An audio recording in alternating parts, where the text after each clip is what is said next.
صدق الله العظيم الذي لا إله إلا هو المتوحد في الجلال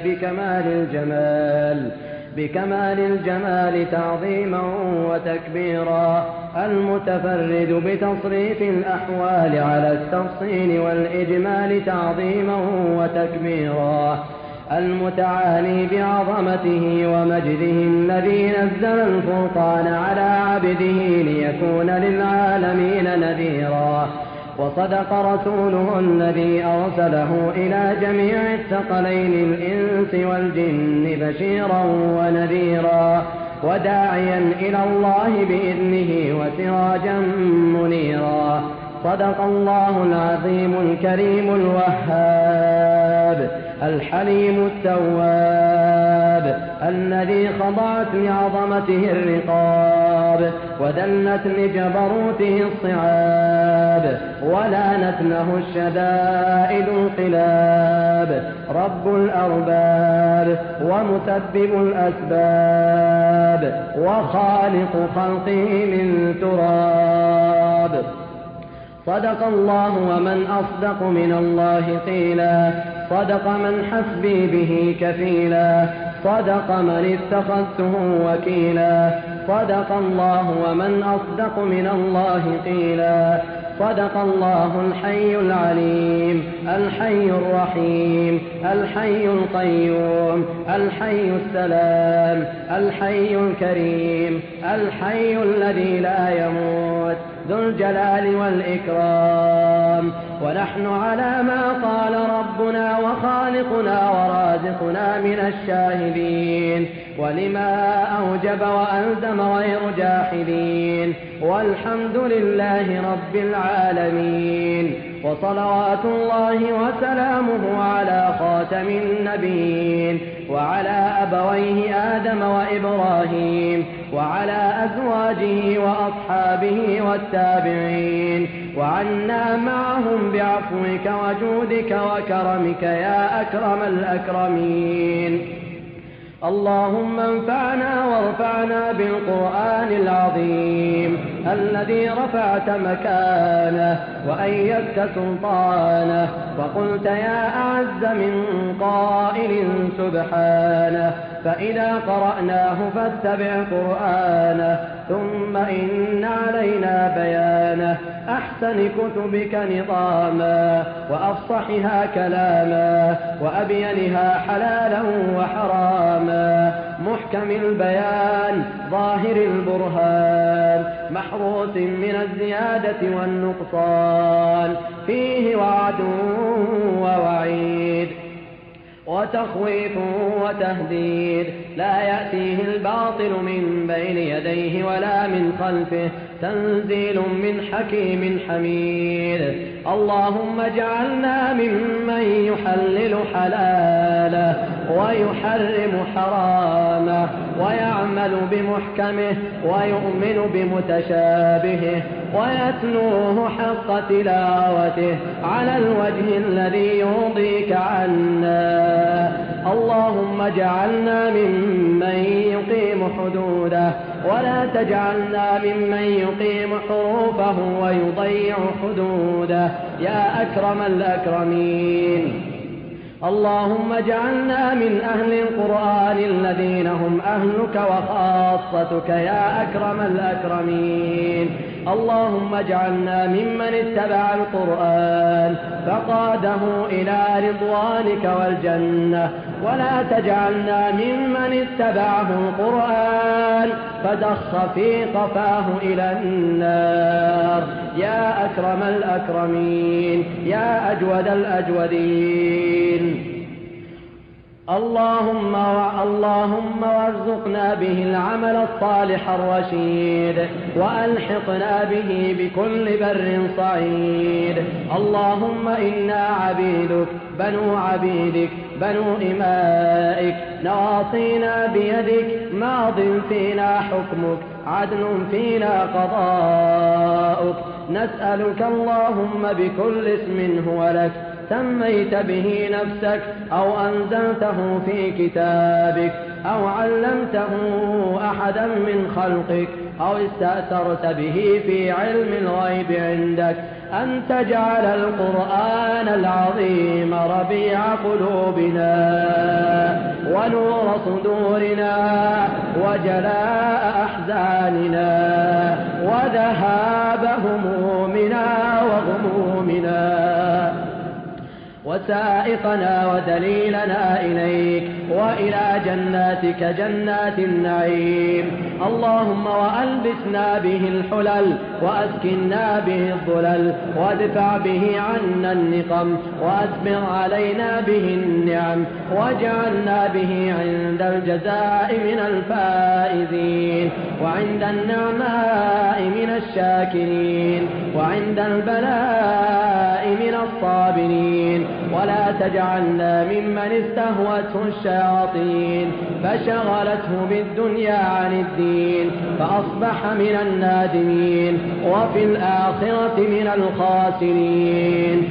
اللهم اجعل القرآن لقلوبنا ضياء ولأبصارنا جلاء ولذنوبنا ممحصا وعن النار مخلصا وارزقنا تلاوته آناء الليل وأطراف النهار على الوجه الذي يرضيك عنا برحمتك يا أرحم الراحمين. اللهم اهدنا فيمن هديت وعافنا فيمن عافيت وتولنا فيمن توليت وبارك لنا فيما أعطيت وقنا شر ما قضيت إنك تقضي ولا يقضى عليك إنه لا يذل من واليت ولا يعز من عاديت تباركت ربنا وتعاليت لك الحمد على ما قضيت ولك الشكر على ما أعطيت. نستغفرك اللهم من جميع الذنوب ونتوب إليك لا ملجأ ولا منجا ولا ملتجا لنا منك إلا إليك. اللهم اقسم لنا من خشيتك ما تحول به بيننا وبين معاصيك ومن طاعتك ما تبلغنا به جنتك ومن اليقين ما تهون به علينا مصائب الدنيا ومتعنا بأسماعنا وأبصارنا وقواتنا ما أبقيتنا واجعلها الوارث منا واجعل ثأرنا على من ظلمنا وانصرنا على من عادانا ولا تجعل مصيبتنا في ديننا ولا تجعل الدنيا أكبر همنا ولا مبلغ علمنا ولا إلى النار مصيرنا واجعل الجنة هي دارنا ولا تسلط علينا بذنوبنا من لا يخافك ولا يرحمنا برحمتك يا أرحم الراحمين. اللهم وأعز الإسلام والمسلمين وأذل الشرك والمشركين ودمر أعداء الدين واجعل هذا البلد آمنا مطمئنا وسائر بلاد المسلمين برحمتك يا أرحم الراحمين. اللهم من أرادنا وأراد الإسلام والمسلمين بسوء فاشغله بنفسه واجعل كيده في نحره يا سميع الدعاء. اللهم انصر دينك وكتابك وسنة نبيك وعبادك المؤمنين. اللهم أبلغ هذا الدين ما بلغ الليل والنهار ولا تدع بيت مدر ولا وبر إلا أدخلته هذا الدين بعز عزيز أو بذل ذليل عزا تعز به الإسلام وذلا تذل به الكفر يا سميع الدعاء. اللهم انصر المجاهدين الذين يجاهدون في سبيلك في كل مكان. اللهم وطهر بيتك المقدس من هؤلاء الأرجاس. اللهم وخالف بين كلمتهم ومزق شملهم واجعل الدائرة عليهم يا قوي يا عزيز. اللهم واجعلهم غنيمة للإسلام والمسلمين يا أرحم الراحمين. اللهم وفق ولاة أمورنا لما تحبه وترضاه. اللهم ارزقهم العفاف والتقى وجنبهم الفواحش ما ظهر منها وما بطن، وأصلحهم ففي صلاحهم صلاح الإسلام والمسلمين. اللهم ارزقهم البطانة الصالحة التي تدلهم على الخير وتحذرهم من الشر يا أكرم الأكرمين، وأصلح قادة المسلمين واجمع كلمتهم على الحق يا رب العالمين. اللهم إنك عفو تحب العفو فاعف عنا. اللهم إنك عفو تحب العفو فاعف عنا. اللهم إنك عفو تحب العفو فاعف عنا. اللهم إنا نعوذ بك من العجز والكسل ومن الجبن والبخل والهرم ومن عذاب القبر. اللهم إنا نعوذ بك من قلب لا يخشع وعلم لا ينفع وبطن لا يشبع وعين لا تدمع ودعوة لا يستجاب لها. اللهم وآت نفوسنا تقواها وزكها أنت خير من زكاها، أنت وليها ومولاها. اللهم لك أسلمنا وبك آمنا وعليك توكلنا وإليك أنبنا وبك خاصمنا. اللهم إنا نعوذ بعزتك لا إله إلا أنت أن تضلنا. أنت الحي الذي لا يموت والإنس والجن يموتون.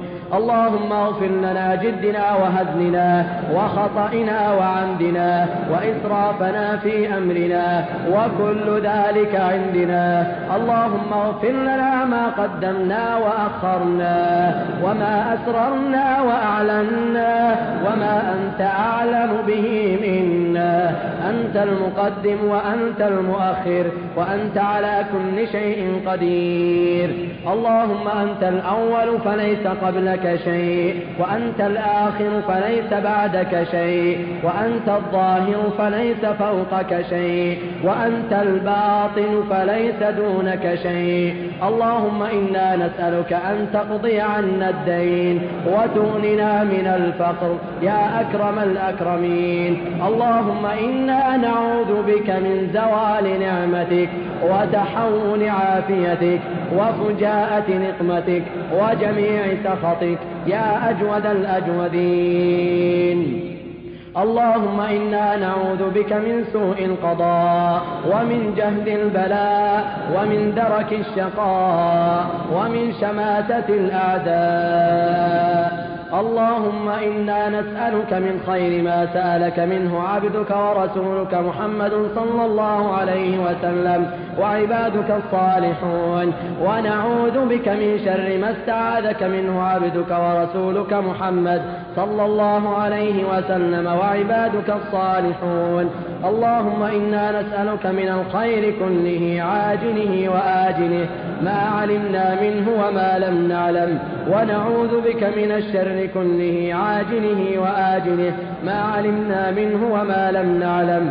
اللهم إنا نعوذ بك من شر ما عملنا ونعوذ بك من شر ما لم نعمل. اللهم إنا نعوذ بك من شر ما علمنا ونعوذ بك من شر ما لم نعلم يا أرحم الراحمين. اللهم اغفر لنا في ليلتنا هذه أجمعين، وهب المسيئين منا للمحسنين برحمتك يا أرحم الراحمين. اللهم إن كانت هذه ليلة القدر فنسألك اللهم ألا تحرمنا أجرها، واجعلنا من المعتوقين فيها من النار. اللهم اجعلنا من المعتوقين فيها من النار برحمتك يا أرحم الراحمين. اللهم إنا نعلم أنك تنزل في ثلث الليل الآخر إلى سماء الدنيا وتقول هل من سائل فأعطيه وهل من داع فأستجيب له وهل من مستغفر فأغفر له وها نحن نستغفرك فاغفر لنا وندعوك فاستجب لنا ونسألك فأعطنا ولا تحرمنا ولا تخذلنا ولا تهنا ولا تردنا خائبين ولا عن رحمتك مطرودين واغفر لنا أجمعين.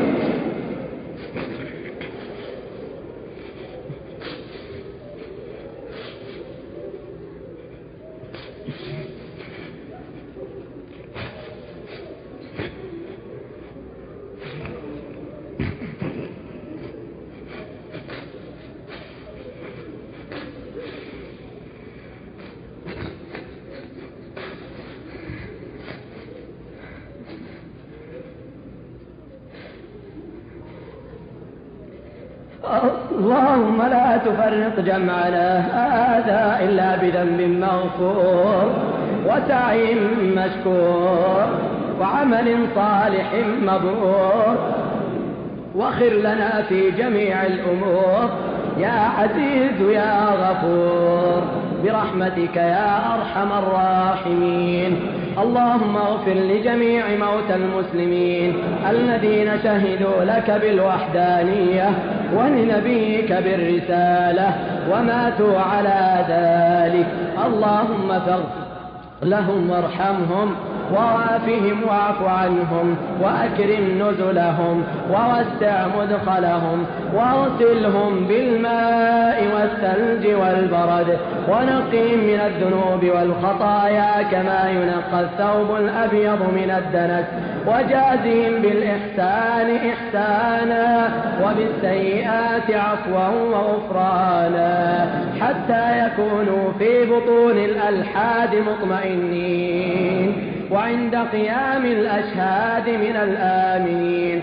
وارحمنا اللهم إذا صلنا إلى ما صاروا إليه تحت الجنادل والتراب وحدنا. اللهم آنس وحشتنا في القبور وآمنا يوم العرض والنشور برحمتك يا أرحم الراحمين. اللهم ونور على أهل القبور من المسلمين قبورهم واغفر للأحياء ويسر لهم أمورهم يا أرحم الراحمين يا أكرم الأكرمين يا جواد يا كريم لا تردنا خائبين. اللهم اختم لنا شهر رمضان برضوانك وأعذنا من عقوبتك ونيرانك. اللهم أعد علينا شهر رمضان أعواما عديدة وأزمنة مديدة واجعلنا ممن ينادى غدا في الدار الآخرة كلوا واشربوا هنيئا بما أسلفتم في الأيام الخالية يا أرحم الراحمين. اللهم واجعل القبور بعد فراق الدنيا من خير منازلنا وأفسح بها ضيق ملاحدنا وثبت على الصراط أقدامنا وارحم يوم العرض عليك ذل مقامنا. اللهم وذكرنا النطق بالشهادة إذا يبس اللسان وتوقفت الأركان وضعف الجنان وارتقت اليدان وامتدت الساقان وبرزت العينان. اللهم إنا نعوذ بك من سكرات الموت وأوجاعه وآلامه وزفراته وغمراته يا أرحم الراحمين. اللهم إنا قد تولينا شهرنا هذا على تقصير منا، ورحمتك أوسع من ذنوبنا. وها نحن وقفنا ببابك سائلين، ولمعروفك طالبين، فلا تردنا خائبين.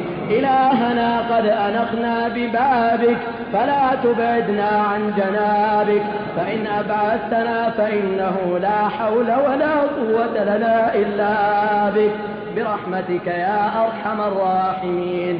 لا إله إلا الله عدد ما مشى فوق السماوات والأرضين ودرج، والحمد لله الذي بيده مفاتيح الفرج. يا فرجنا إذا أغلقت الأبواب، ويا رجاءنا إذا انقطعت الأسباب، وحيل بيننا وبين الأهل والأولاد والأصحاب، برحمتك يا أرحم الراحمين. اللهم ارحمنا وآمن روعنا إذا زلزلت الأرض زلزالها، وأخرجت الأرض أثقالها، وقال الإنسان ما لها، وجاءت القيامة وأهوالها، وأذهلت المراضع أطفالها، ووضعت الحوامل أحمالها. وآمن روعنا وسكن خوفنا إذا جيء بجهنم وهي تقاد ب70,000 زمام، مع كل زمام 70,000 ملك، مع كل زمام 70,000 ملك يجرونها، وهي سوداء مظلمة ترمي بشرر كالقصر كأنه جمالة صفر، وهي تزفر وتغيظ. فارحمنا اللهم يومها، وسكر رعبنا يومها، ولا تخذلنا يومها.